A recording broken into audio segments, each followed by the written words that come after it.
Olá, pessoal. Bem-vindos de volta ao meu canal. Sombra e Segredos, essa história é irreal. Se você tiver alguma história, deixe aqui no comentário de Lobisomem.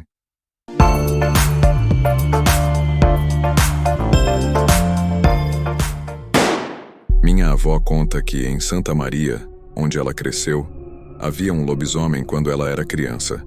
Segundo ela, o pessoal da vizinhança dela evitava de sair nas noites de lua cheia, e acreditavam que o tal lobisomem era o principal responsável pela destruição recorrente de umas bananeiras da região.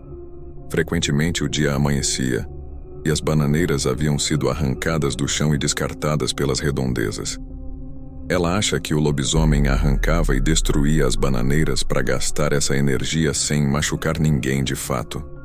Eu perguntei se ela sabia quem era o lobisomem, e ela respondeu que os adultos na época sabiam, mas como ele era relativamente inofensivo, eles toleravam a situação.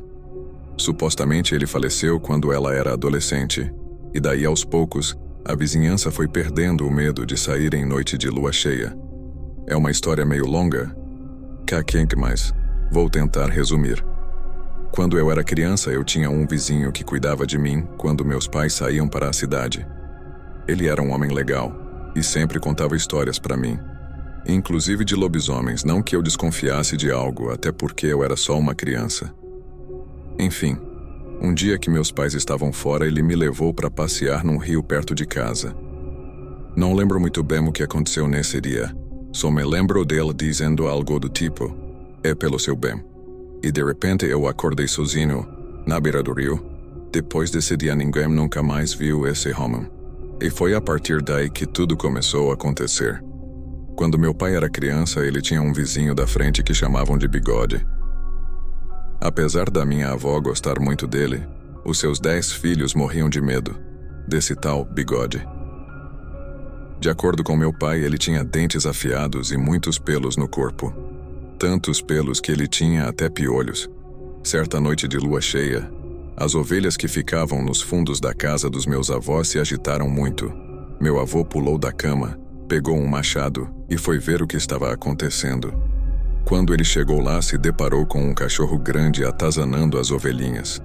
Assustado, meu avô deu uma machadada na orelha do animal, que começou a sangrar e fugiu. No outro dia só se falava disso na casa, e meu pai já começou a criar teorias com meus tios de que foi o Bigode.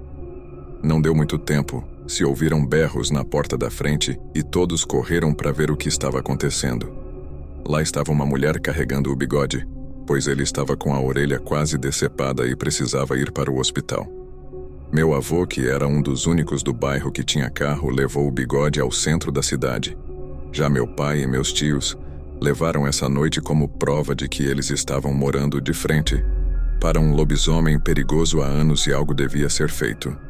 Tenho uma conhecida que mora no interior do Ceará, se não me engano, e ela contou que estava no meio do mato uma vez, pescando com o pai dela, e viu um homem andando nu pelo meio das árvores que, ao ser visto, se transformou em porco e sumiu correndo.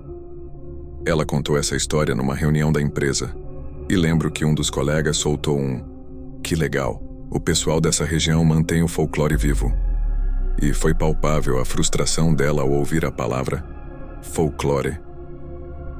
Ela conta que, depois disso, nunca mais saiu para pescar sozinha, como fazia ocasionalmente, e, depois de a família ter condições para não depender de pesca, nunca mais frequentaram o mato.